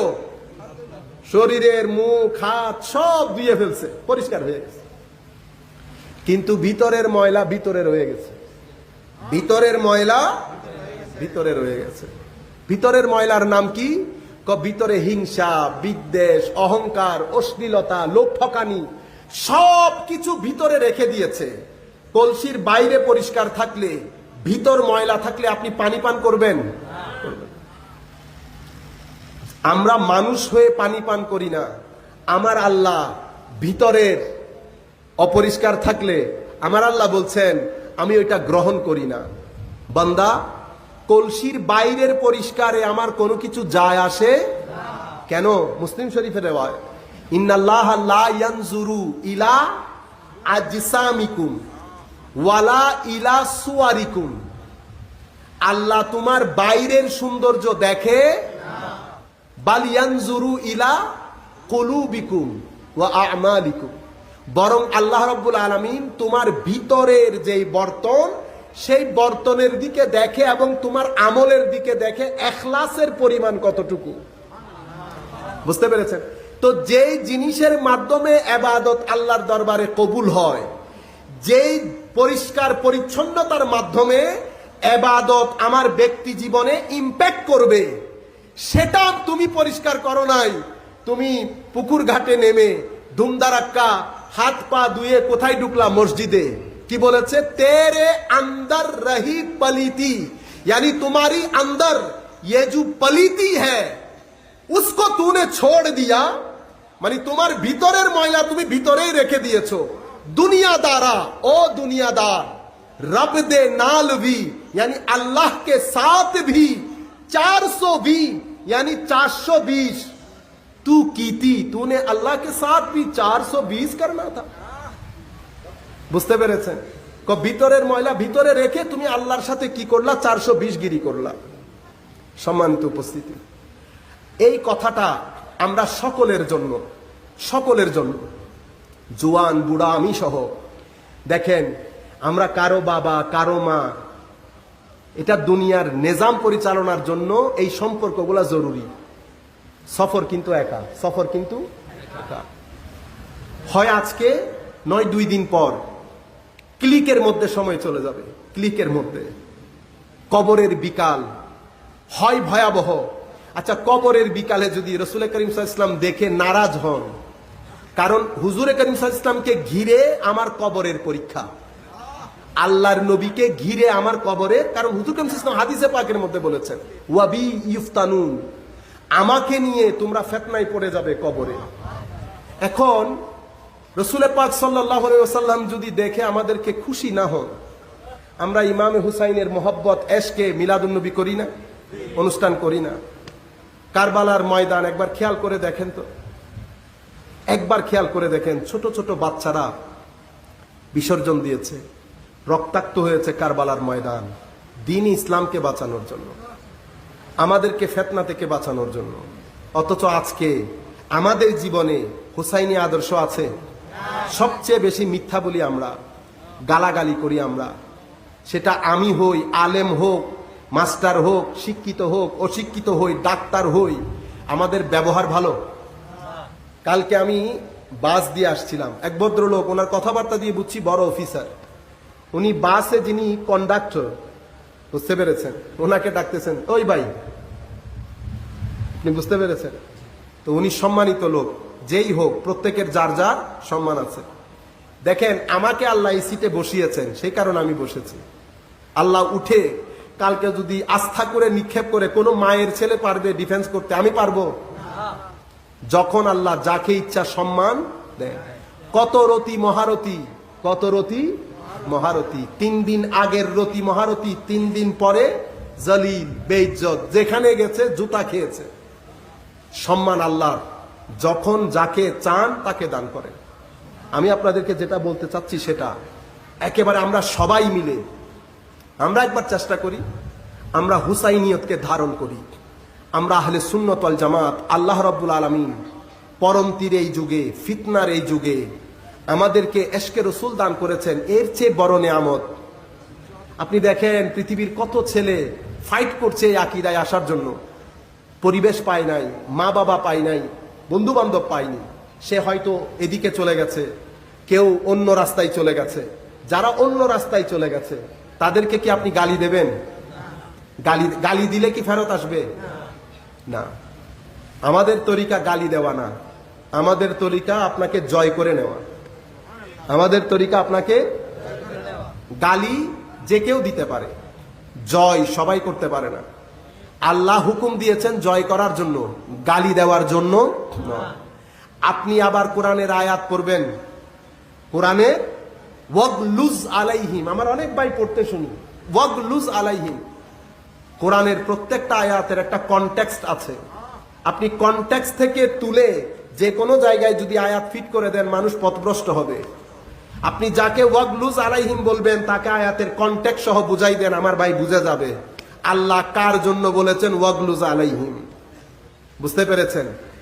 আমরা যেহেতু আল্লাহ রাব্বুল আলামিন আমাদেরকে এই নিয়ামত দিয়েছেন, প্রত্যেক নিয়ামতের ব্যাপারে আমাদেরকে প্রশ্ন করা হবে, বাঁচার কোনো উপায়, বাঁচার কোনো উপায় নাই। সুতরাং আমার দায়িত্ব হচ্ছে পরবর্তী প্রজন্মের কাছে আমি এই দাওয়াত পৌঁছে দেব। আপনি যখন এই দাওয়াত পৌঁছে দেবেন তো কিভাবে দেবেন? আমার ব্যক্তি জীবনের মধ্যে যদি পরিবর্তন না আসে, আমি যদি সৎ চরিত্রের না হই, ভালো চরিত্রের না হই, তা আমার কথার কোনো ইম্প্যাক্ট থাকবে বাজারে? সম্মানিত আমার যুবক ভাইদেরকে বিশেষ করে বলছি, কিছু কিছু কাজ আপনাদের আমার বড় হার্ট করে অন্তরে। আপনাদের এশক, আপনাদের মহব্বত দেখলে এক ধরনের জাগরিত শিহরিত হই, কিন্তু যেই জায়গায় আপনারা এশকটা লাগাচ্ছেন সেটা শুদ্ধ জায়গা না। শুদ্ধ জায়গা কি অশুদ্ধ জায়গা সেটা আপনি কিভাবে বুঝবেন? প্রত্যেক বছর আপনি নিজেকে টেস্ট করে দেখবেন আপনার চরিত্রের মধ্যে পরিবর্তন আসছে কিনা, আপনার এশক মহব্বতের মধ্যে পরিবর্তন আসছে কিনা, আপনার সিজদার মধ্যে স্বাদ আসছে কিনা, আপনার মধ্যে একনিষ্ঠতা আসছে কিনা, আল্লাহর দরবারে হাত ওঠার সাথে সাথে চোখ ভিজে যাচ্ছে কিনা। এগুলা যদি না হয় মনে রাখবেন আপনার মেশিন চলতেছে না, আপনি শুধু দাবি করতেছেন। কেন? কারণ এই কাজ প্রত্যেকটা অ্যাকশনের একটা রিয়াকশন আছে, প্রত্যেকটা ক্রিয়ার একটা প্রতিক্রিয়া আছে। আপনি যেই ক্রিয়াটা করছেন সেই ক্রিয়ার যদি প্রতিক্রিয়া না হয় তাহলে বুঝতে হবে আপনার ক্রিয়াটা যথাযথভাবে সম্পাদিত হচ্ছে না। নামাজ পড়েছি, এখন দেখেছেন কেন ঘটনা ঘটেছে? নামাজ পড়ছেন, গালিগালাজ করছি, কারণ নামাজ আমাকে সিধা রাস্তায় আনছে না। অন্তর শক্ত হয়ে যাওয়া সেটা একজন বান্দার জীবনে সবচেয়ে বড় বদনসিবি, অন্তর শক্ত হয়ে যাওয়া। যখন আপনি ইচ্ছে করে কাঁদতে পারবেন না, আপনার ভিতরে আপনি হার্শনেসটা অনুভব করবেন, তার মানে কি হয়েছে জানেন? আপনার শার্টের মধ্যে চিতি পড়ে গেছে। চট্টগ্রামের ভাষায় আমরা বলি না, অনেক ব্ল্যাক ডটেড যখন হয়ে যায়, কালো কালো কালো কালো স্পট শার্টের মধ্যে পড়ে, আপনি আমাদের ঘরের মা বোনদেরকে দিলে তারা পরিষ্কার করতে পারবে? এই শার্ট পরিষ্কার করতে পারবে। সেই কারণে কোথায় যাইতে হয়? Dry cleaners. ওনারা হচ্ছেন ড্রাই ক্লিনার্স, আমরা হচ্ছি ওই ঘরে বাইরে বাইরে কাপড় পরিষ্কার করার লোক। আমরা ড্রাই ক্লিনার্স না, ড্রাই ক্লিনার্স ওনারা। কারণ আমি করি মুখ দিয়ে, উনি করেন তাওয়াজ্জু দিয়ে। কিভাবে করেন? এখন সেই জায়গায় আসছি। তো এলম পর্যন্ত পৌঁছিয়েছেন, এলম পর্যন্ত পৌঁছিয়েছেন। এই বিষয়টা, এই বায়ানটা দুই ধরনের। কয় ধরনের? দুই ধরনের। একটাকে আমরা বলি বায়ানে কালি, আরেকটাকে বলি বায়ানে হালি। বায়ানে কালি মানে হচ্ছে কথা দিয়ে বয়ান দেওয়া। বায়ানে হালি যিনি, উনি কথা বলেন না, চুপ থাকেন। আমি বয়ান করে চলে যাওয়ার পরে দুইজন মানুষের মধ্যে পরিবর্তন আসে নাই, উনি রাস্তা দিয়ে চলে গেছেন, লক্ষ মানুষ পাগল হয়ে গেছে। হাই খোদা, এত ডিফারেন্স, এত পার্থক্য একজনের সাথে আরেকজনের। পার্থক্য হচ্ছে যিনি কলি, ওনারা দুই ধরনের, হয় আসহাবুর রেওয়ায়া নতুবা আসহাবুদ দেরায়া, হয় ম্যান অফ ট্রেডিশন নতুবা ম্যান অফ অপিনিয়ন। ট্রেডিশন মানে ওনার কাজ হচ্ছে হাদিসে পাক আমি পর্যন্ত পৌঁছে দেওয়া, অমুক থেকে অমুক, অমুক থেকে অমুক, অমুক থেকে অমুক। উনি আবু বকর সিদ্দিক রাদিয়াল্লাহু তাআলা আনহুকে রিওয়ায়াত করেছেন, হুজুর করিম সাল্লাল্লাহু আলাইহি ওয়াসাল্লাম এই কথাটা বলেছেন। ওনাদেরকে আমরা কি বলি? আসহাবুর রেওয়ায়া, ম্যান অফ ট্রেডিশন। ওনাদের কাজ হচ্ছে রেওয়ায়ত উম্মতে মুহাম্মাদির ঘরে ঘরে পৌঁছিয়ে দেওয়া। হায় হায়, আমি মাঝে মধ্যে চিন্তা করি ইমাম বুখারী যদি না আসতেন, হায় খোদা, আল্লাহ কিভাবে রক্ষা করেছেন। সেই কারণে আমি আমাদের উলামায়ে কেরামের দৃষ্টি আকর্ষণ করব। এই কারণে আল্লাহ কোরআনে পাকের মধ্যে বলেছেন, ইন্না নাহনু নাজ্জালনা যিকরা ওয়া ইন্না লাহু লাহাফিজুন। আমি নাজিল করেছি, এটা বলেন নাই, কি বলেছেন? আমরা নাজিল করেছি, আমরা এটার হেফাজত করব। মুফাসসিরিনে কেরাম যার যার যুগে তাফসীর করেছেন, সমস্ত তাফসীর আমাদের মাথার উপর। ওনারাই আমাদের জান, ওনাদের কদমে আমরা কুরবান। কারণ ওনারা হচ্ছেন ওয়ারিসে ইলমে মুহাম্মাদি সাল্লাল্লাহু আলাইহি ওয়াসাল্লাম। আমার নবীর ইলমকে উম্মতের ধারে ধারে প্রচার এবং প্রসার করেছেন ওনারা। কিন্তু ফুল স্টপ লাগিয়ে দেন নাই, এখন ওনারা বলেছেন ইন্না কেন এসেছে, আমি না, আমরা কেন বলেছেন আল্লাহ? আরবির মধ্যে সম্মান, বরত্ব বোঝানোর জন্য আমরা, আমির জায়গায় আমরা বলি, ওইটাও ঠিক। কিন্তু আমি উলামায়ে কেরামের দৃষ্টি আকর্ষণ করে বলবো, যারা যারা আমাকে যেখান থেকে বসে শুনছেন, কোরআনে পাকের মধ্যে আল্লাহ ইন্নিও বলেছেন, ইন্নাও বলেছেন। ইন্নি খালিকুম বাশারা, আমি বশর সৃষ্টি করেছি। সেখানে ইন্না বলে নাই। কেন বলেন নাই? কারণ সেই বশরটা আল্লাহ সৃষ্টি করেছেন, মাঝখানে কাউকে ওসিলা গ্রহণ করেন নাই। যত জায়গার মধ্যে আল্লাহ ওসিলার ব্যবহার করেছেন, মাধ্যম ব্যবহার করেছেন, প্রত্যেক জায়গায় ইন্নির পরিবর্তে ইন্না বলেছেন। একটা এক্সাম্পল দিলে বুঝতে পারবেন। আদম আলাইহিস সালামের ক্ষেত্রে বলেছেন ওয়া নাফাখতু ফীহি মির রূহি, আমি ফু দিয়েছি।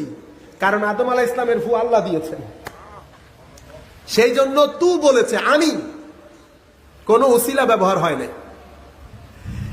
ঈসা আলাইহিস সালামের ক্ষেত্রে বলেছে ওয়া নাফাখনা ফীহি মির রূহি, রূহিনা।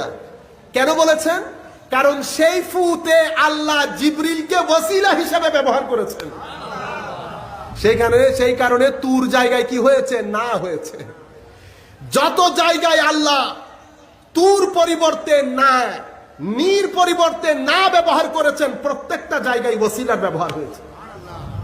ওয়া ইন্না লাহু লাহাফিজুন, নিশ্চয়ই আমরা হেফাজত করব। তার মানে মাওলায়ে করিম হুজুর করিম সাল্লাল্লাহু আলাইহি ওয়াসাল্লামের পরে সাহাবায়ে কেরামের মাধ্যমে, সাহাবায়ে কেরামের পরে তাবেঈনের মাধ্যমে, তাবেঈনের পরে আতবাউত তাবেঈন, উলামায়ে উম্মত, কিয়ামত পর্যন্ত নবী পাকের উম্মতের মাধ্যমে এই দ্বীনকে আল্লাহ হেফাজত করবেন। সেই কারণে মাওলায়ে করিম রহমানুর রহিম জাত আপনাদেরকে, যাদের মাধ্যমে মাদ্রাসার প্রিন্সিপাল হোক, ভাইস প্রিন্সিপাল হোক, মাদ্রাসায় যারা খেদমত করেন, মসজিদের যারা খেদমত করেন, কখনো নিজেদেরকে ছোট মনে করবেন না। আল্লাহ আপনাদেরকে ইন্নার মধ্যে জায়গা দিয়েছেন, আল্লাহ আপনাদেরকে ইন্নার মধ্যে জায়গা দিয়েছেন। এই জায়গার কারণে আপনাকে আমি লাখ ছোট মনে করলেও, আপনি যখন রাস্তা দিয়ে হেঁটে যান, লাখ মানুষ আপনাকে সালাম করে। এটা হচ্ছে ইন্নার ফুয়ুজাতের কারণে, এটা হচ্ছে ইন্নার ফুয়ুজাতের কারণে। আমি আপনাদেরকে বলতে চাচ্ছিলাম, তো রেওয়ায়া এবং দেরায়া, মুহাদ্দিসের কাজ হচ্ছে পৌঁছিয়ে দেওয়া, আর ফুকাহায়ে কেরাম এসে ওই হাদিসের সমুদ্রে ডুব দিয়েছেন, সেখান থেকে হুকুম আহকাম বের করে আমাদেরকে জানান দিয়েছেন, এটা ফরজ, এটা ওয়াজিব, এটা সুন্নত, এটা মুস্তাহাব, এটা নফল, এটা হারাম, এটা মাকরুহে তাহরিমি, এটা মাকরুহে তানজিহি। এরকম করে আমাদেরকে এই হুকুমগুলা দিয়েছেন। তাদেরকে আমরা আসহাবুদ দেরায়া বলি, অথবা আসহাবুল ফিকহ বলি। আরেক ধরনের রয়ে গেছে, এই দুইজন হুজুর করিম সাল্লাল্লাহু আলাইহি ওয়াসাল্লাম থেকে 3 চ্যানেলে ফুয়ুজাত নিয়েছেন। তিলাওয়াতে কোরআন, তালিমে কিতাব এবং হিকমা। যেভাবে আল্লাহ কোরআনে পাকের মধ্যে বলেছেন, কামা আরসালনা ফীকুম রাসূলাম মিনকুম ইয়াতলু আলাইকুম আয়াতিনা, এই আয়াত। কিন্তু একটা চ্যানেল রয়ে গেছে। হুজুর করিম সাল্লাল্লাহু আলাইহি ওয়াসাল্লামের আরেকটা নবুয়তি দায়িত্ব ছিল ওয়ায়ুজাক্কিকুম, কি করা? পবিত্র করা। কি পবিত্র করা? যেটা পবিত্র না হওয়ার কারণে আমার নামাজ আমার ব্যক্তি জীবনে কোনো প্রভাব বিস্তার করে না। আমার হজ, আমার যাকাত, আমার রোজা 30 40 বছর হজ করার পরে, নামাজ পড়ার পরে আমার মুখ থেকে গালি যায়নি, লোক ঠকানি যায়নি, ঘোষ নেই, সুদ নেই। আমি জোহরের নামাজ আদায় করে আমি নিজে দিয়েছি। মিশর থেকে কিতাব আনার পরে ব্যক্তি জোহরের নামাজ পড়ে আমাকে বলেছে টাকা দিতে। যিনি জোহরের নামাজ আদায় করেন উনি কখনো ঘুষের জন্য টাকা হাত পাতার কথা ছিল না। যিনি তাওয়াক্কুল করেন, যিনি আল্লাহর দরবারে সিজদায় লুটে পড়েন, দুনিয়া একসাথে হয়ে যাবে, উনি কখনো কারো কাছে হাত পাততে পারে না। তাওয়াক্কুল নসিব হয়। এত কিছুর পরেও কোন জিনিসের কারণে এই তাবত ইবাদত রিয়াজাত আমাদের ব্যক্তি জীবনে কোন ধরনের প্রভাব বিস্তার করে না? কারণ হচ্ছে আমার ভিতরের বর্তন অপরিষ্কার রয়ে গেছে। যেভাবে অপরিষ্কার প্লেটে যদি আমি আপনাকে ভাত দেই, আপনি ভাত খাবেন? আপনি দেখেন মেলামাইন আছে না, মেলামাইন, আমি যদি মিস্টেক না করি মেলামাইনই তো বলি আমরা, বিয়েতে গিফট করি না, মেলামাইন তো না? আমাদের ভাইরা 1 লাখ 10 লক্ষ টাকার মেলামাইন আছে না? তো মেলামাইন কি স্বর্ণ দিয়ে বানিয়েছেন? কি দিয়ে? মাটি মাটি মাটি। এই মাটি ওখান থেকে শুরু হয়েছে, প্রসেসিং হতে হতে হতে হতে হতে কি হয়ে গেছে? মেলামাইন। আপনি এখনো মাটি মাটি বলছেন, মাটি কিন্তু কি হয়ে গেছে? নূর হয়ে গেছে, মেলামাইন হয়ে গেছে। এটা আর ওই মাটি নাই, 1 লাখ টাকা দিয়ে কিনে নিতে হয়। 1 লাখ টাকা দিয়ে 10 লক্ষ টাকা দিয়ে কিনে নিতে হয়। মাটির কোন ছিটে ফুটা মেলামাইনের মধ্যে আছে?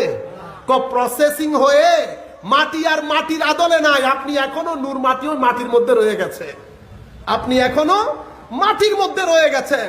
মুহাম্মদুর রাসূলুল্লাহ সাল্লাল্লাহু আলাইহি ওয়াসাল্লাম, এটা তো অনেক দূরের কথা, অনেক দূরের কথা।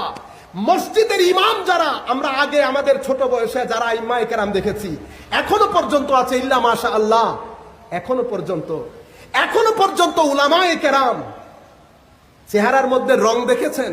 রং চেহারার মধ্যে চমক ধমক। আমাদের হাশিমি সাহেব, আমরা যাদেরকে দেখেছি তাদের কথা বলি, আমরা তার পুরানো যুগের গুলাকে দেখি নাই।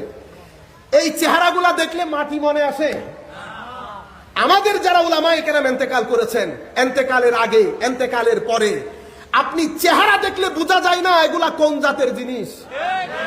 সম্মানিত উপস্থিতি, আপনি কোন জায়গায় নূরের কথা বলছেন? ওই জায়গার নূরের বর্ষণে লক্ষ কোটি মাইল দূরে এক ব্যক্তি সামান্য নূর পেয়ে পুরা জাতিকে নূর দিয়েছে, আর আপনি ওই জায়গার মধ্যে রয়ে গেছেন। মেলামাইন 10 লক্ষ টাকায় বিক্রি হচ্ছে, আপনি এখনো রয়ে গেছেন মেলামাইন তো মাটি থেকে হয়েছে। সম্মানিত উপস্থিতি, আমার আল্লাহ বলছেন আফামান শারাহাল্লাহু সাদরাহু লিল ইসলাম ফাহুয়া আলা নূরিম মির রাব্বি। যখন আমার আল্লাহ কারো সিনাকে খুলে দেন তো সেই সিনা নূরিম মির রাব্বি, সেখানে আল্লাহ রাব্বুল আলামিনের নূর পয়দা হয়। আপনি সিনা ছোট দেখেন, সেই সিনার বর্তনে আল্লাহ প্রশান্ত মহাসাগরকে একত্রিত করে দেন। আপনি মনে করেছেন হাশমি সাহেব দুনিয়া থেকে চলে গেছেন, সামান্য হাশমি সাহেবের সামান্য সিনা, হায় হায় হায়, সিনা সামান্য, পুরা এলমের সমুদ্র নিয়ে ঢুকে পড়েছে। আর যদি যার মাজার প্রাঙ্গণে আমি কথা বলছি, আর যদি তার কথা বলি, আপনি মনে করছেন সামান্য একটা সিনাকে আপনি কবরস্থ করেছেন। আল্লাহর ইজ্জতের কসম, মুহাম্মদুর রাসূলুল্লাহর শানের নবুয়তের কসম করে বলছি, আপনি এক ব্যক্তিকে কবরস্থ করেন নাই, কুল প্রশান্ত মহাসাগরকে আপনি কবরে দিয়ে দিয়েছেন। সেটা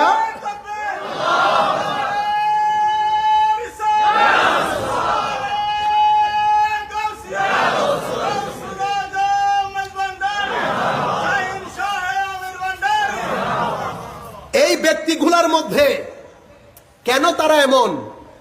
তারা কালি না, হালি।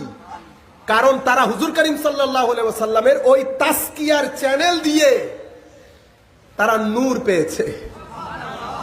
তাদের সফর এলম থেকে শুরু হয়। কোত্থেকে? এলম থেকে। আমার সফর জাহাল থেকে শুরু হয়েছিল। জাহাল, মূর্খতা, ইগনোরেন্স। আমি ঠেলে ঠেলে কোন রকম ওয়াহাম, আরো 2-4 জন ধাক্কা লেগে শাক ঠেলতে ঠেলতে যান, অতঃপর এলম পর্যন্ত এসে টায়ার্ড হয়ে গেছি, অথবা হায়াত শেষ হয়ে গেছে, অথবা চোখের পাওয়ার চলে গেছে, আমি খতম। আর আমরা যাদেরকে ছোট খাটো বিভিন্ন ধরনের বেয়াদবি করি, তাদের যাত্রাই শুরু হয় এই জায়গা থেকে, ঊর্ধ্বগমন। এলম, তারা এলমে ইয়াকিন, আইনুল ইয়াকিন, শেষ পর্যন্ত হকুল ইয়াকিন, হকুল। সেই জায়গার মধ্যে আমি যা বলেছি, আমি দেখি নাই, উনি দেখেছেন, উনি বলেন না। আমি দেখি নাই, জবান জারি আছে, কলা কলা রাসূলুল্লাহ সাল্লাল্লাহু আলাইহি ওয়াসাল্লাম কাজা, কত কথা বললাম না এই পর্যন্ত। কিন্তু যারা দেখেন তারা চুপ হয়ে যান। কেন? কারণ উনি যা দেখেন তা যদি বলে আপনারা বিশ্বাস করবেন, আপনারও খতরা, ওনারও খতরা। তো ওনাদেরকে বলা হয় আসহাবুল হাকিকা অথবা মুশাহাদা। তারা ওই এলমি সফরের মধ্যে তাদের ভিতর জগৎকে তারা এত পরিষ্কার করেন, এত পরিষ্কার করেন, এত পরিষ্কার করেন, তাসকিয়া এবং তাসফিয়ার মাধ্যমে তাদের ভিতরের বর্তনে মাওলায়ে করিম আফামান শারাহাল্লাহু সাদরাহু লিল ইসলামে ফাহু আলা নূরিম মির রাব্বির লাইট দান করেন। বলে সেটা শারহে সাদর কি? ইমাম গাজালি রহমতুল্লাহ আলাইহি হাদিস নকল করেছেন, কয়টা নূরুল্লাহ, নূরুম মিনাল্লাহ ইয়াকযিফুহু ফি কলবিল মুমিন। এটা আল্লাহর একটা নূর, থ্রো করে, কোথায় করে? মুমিনের কলবের বর্তনে। তখন উনি ডিভাইন লাইটের রিসিপিয়েন্ট হয়ে যান। যেই ডিভাইন লাইট কলবের বর্তনে পড়ে, সেই ভিতর জগৎ এত নুরানি হয়ে যায়, এত নুরানি হয়ে যায়, অতঃপর উনি ওই সফরে উপরে উঠতে থাকেন, অনার্স করেন, মাস্টার্স করেন, পিএইচডি করেন, ডাবল ডক্টরেট করেন, আর্টিকেল লিখেন, লিখতে লিখতে ওই বিষয়ের মাস্টার হয়ে যান, যাকে আপনারা গৌস এবং কুতুব বলেন তাসাউফের পরিভাষায়। বুঝতে পেরেছেন? আমরা একাডেমিক পরিভাষায় লেকচারার বলি, associate professor, assistant professor, professor বলি, আর আমরা স্পিরিচুয়াল ভাষায় তাদেরকে গৌস কুতুব বলি। বুঝতে পেরেছেন? এই এখন এই যাত্রা, এই আমার আখেরি কথা এখানে আমি শেষ করে দেব। শুরু কিভাবে হয়? সুবহানাল্লাহ। আমার এক ভাই বলছেন, আপনারা বলি বলেন, আল্লাহ বলছেন আল্লাহ তো সকল মুমিনের বলি, আল্লাহু ওয়ালিয়ুল্লাযিনা আমানু ইউখরিজুহুম মিনাজ যুলুমাতি ইলান নূর। আমার ভাই যদি দেখে থাকেন, আমি আপনার নাম বলছি না, এমনিতে কথাই বলছি, তো উনি আমাকে বলছেন যে আল্লাহ তো বলছেন আল্লাহ সমস্ত মুমিনের বলি, আপনারা আবার কাকে বলি বলেন? আমি বলছিলাম যে আল্লাহ ওলি অবশ্যই বলেছেন, আল্লাহ অবশ্যই সকল মুমিনের বলি, কিন্তু সকল মুমিন আল্লাহর বলি। এই সাথে এই বিষয়ে তো আমার কোনো দ্বিমত নাই, দ্বিমত করলে তো আমার ইমানও চলে যাবে, কারণ কোরআনের ঘোষণা হচ্ছে আল্লাহু ওয়ালিয়ুল্লাযিনা আমানু, আল্লাহ সকল মুমিনের বলি। আমার পয়েন্ট হচ্ছে সকল মুমিন আল্লাহর বলি না। আচ্ছা, সকল মুমিন, আমি যদি আল্লাহর ওলি হইতাম, আমি যদি ওলি মানি, ওলি শব্দটি ভেলায়ত থেকে, এটার অনেক অর্থ আছে, তার মধ্যে রেলেভেন্ট সবচেয়ে সুইটেবল অর্থ হচ্ছে নৈকট্য, নিকটবর্তী হওয়া। তো আল্লাহ মুমিনের ওলি, কারণ ওয়ানাহনু আকরাবু ইলাইহি মিন হাবলিল ওয়ারিদ, ফাইন্নী কারীব উজিবু দাওয়াতাদ দা ইজা দাআন, আমি নিকটে। তো আল্লাহ নিকটে, সেই হেতু আল্লাহ বলি। আল্লাহ আমার নিকটে, সেই হেতু আল্লাহ আমার বলি। তো আমি কি আল্লাহর বলি? আমি যদি আল্লাহর নিকটে হতাম, সকাল থেকে এই পর্যন্ত যত গুনাহ করেছি আমার পক্ষে করা সম্ভব হতো?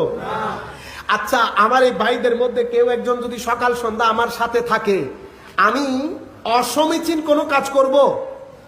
লাজ লজ্জা, দুনিয়ার ভয়, সম্মানের ভয় হলেও তো করব না। কেন? কারণ তিনি আমার নিকটে। তো এই যে তিনি আমার নিকটে, এটা আমাকে কি করে? ওয়ার্ন করে, খবরদার ইদার উদার যাইতে পারবা না। বুঝতে পেরেছেন? বলে দেবে, ভাইরাল হয়ে যাবে ঘটনা। বুঝতে পেরেছেন? তো এখন আল্লাহ নিকটে, সেটাতে কোনো সন্দেহ নাই।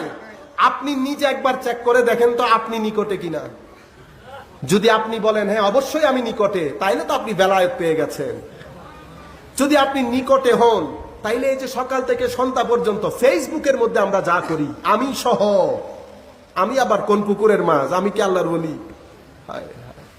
এই ফেসবুকের মধ্যে এগুলা করছি কেন? কারণ আমি যে আল্লাহর নিকটে এবং আল্লাহ যে আমার নিকটে সেটা আমি বিশ্বাস করি, কিন্তু ফিল করি না। ভেলায়ত কাকে বলে? আল্লাহর ওলি কারা? আল্লাহ সকলের ওলি, কিন্তু আল্লাহর ওলি কারা? আল্লাহর ওলি সেই ব্যক্তি যেই ব্যক্তির ভিতরে এই এহসাস, এই বোধ শক্তি, এই ফিলিংস চলে আসে যে আমার মৌলা আমার এখানে, আমার মৌলা আমার যেখানে যাচ্ছে মৌলা আমার সাথে, যেখানে যাচ্ছে মৌলা আমার সাথে।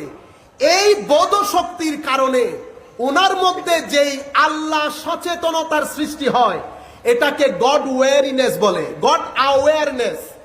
আল্লাহ সচেতনতার সৃষ্টি হয়, এই সচেতনতাকে আমরা তাকওয়া বলি। কি বলি? তাকওয়া কাকে বলে এখন বুঝতে পেরেছেন?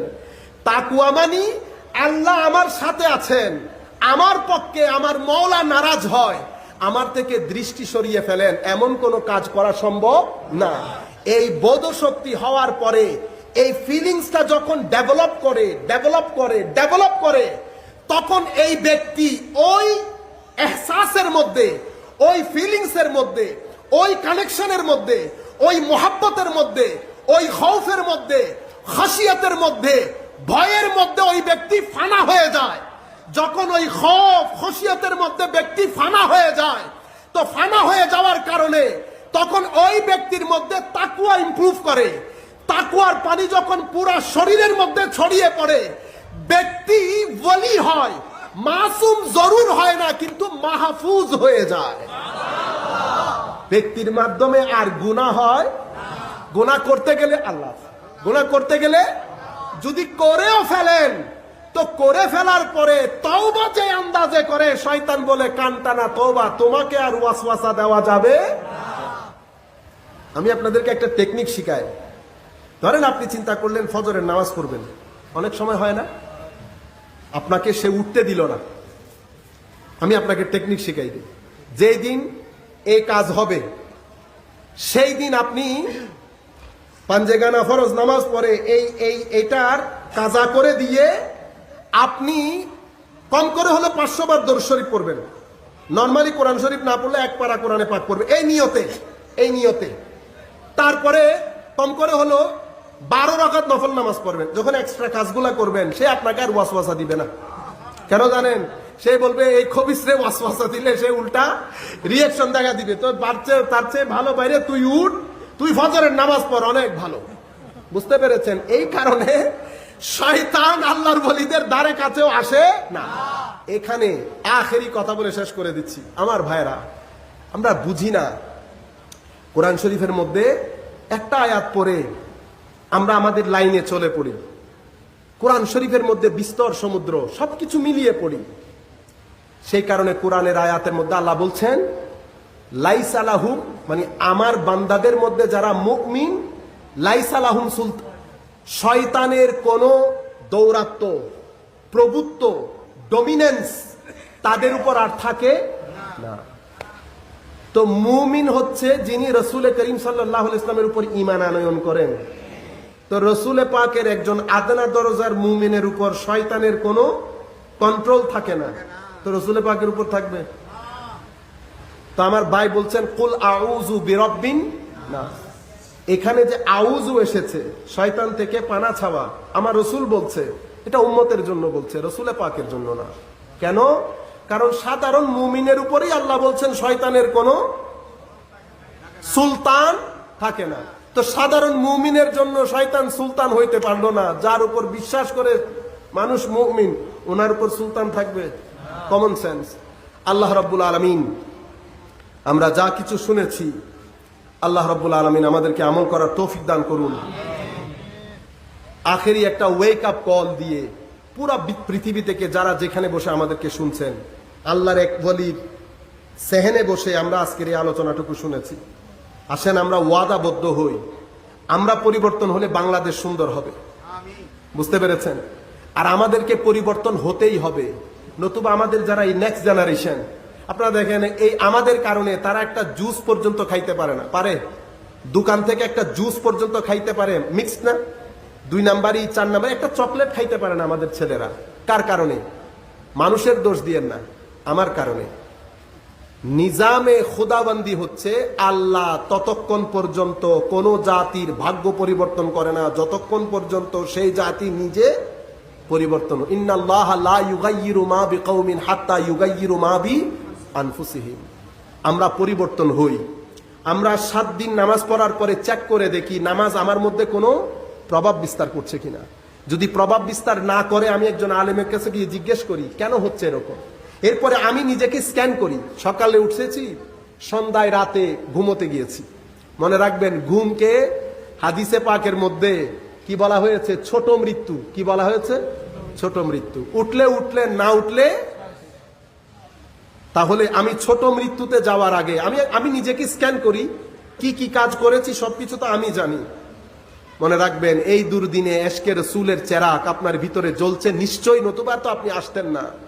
কাজে আসেন, আমরা সবাই একজন আরেকজনের হাত ধরে আমরা পরিবর্তন হই। আমরা পরিবর্তন হলে আমরা পরবর্তী প্রজন্মের কাছে আমাদের মেসেজটুকু পৌঁছে দিতে পারবো। আল্লাহ রাব্বুল আলামিন সাথে সাথে ঘরের মাহৌল, আমাদের মাদের, বোনদের, আমরা ঘরের মধ্যে যে ঢং শুরু করেছি সেই ঢংগুলো পরিবর্তন করি। আমরা বউ শাশুড়ির এক যুদ্ধ চলে না, জিহাদ। কেন? সমস্যা হয়ে গেছে আমাদের জিন্দেগি থেকে আখিরাত চলে গেছে, কবর চলে গেছে, হাসর চলে গেছে, আমি যে মারা যাব, সবর চলে গেছে, সবর করা যাবে না। রিয়াকশন, শুধু রিয়াকশন। কেন? কারণ আমরা আস্তে আস্তে দিন ছেড়ে দিয়ে জড়বাদিতার দিকে যাচ্ছি। জড়বাদিতার মধ্যে সবর নাই, তাওয়াক্কুল নাই, মৌত নাই, আখিরাত নাই, কবর নাই, হাসর নাই। এর পরবর্তী হচ্ছে অশ্লীলতা। আমাদের মা বোনদের কাপড় চুপড়ের মধ্যে পরিবর্তন আনতে হবে, আমাদের ছেলেদের দৃষ্টির মধ্যে পরিবর্তন আনতে হবে, আমাদের মোবাইল ইউজগুলোর মধ্যে ক্যাপস লক লাগাতে হবে।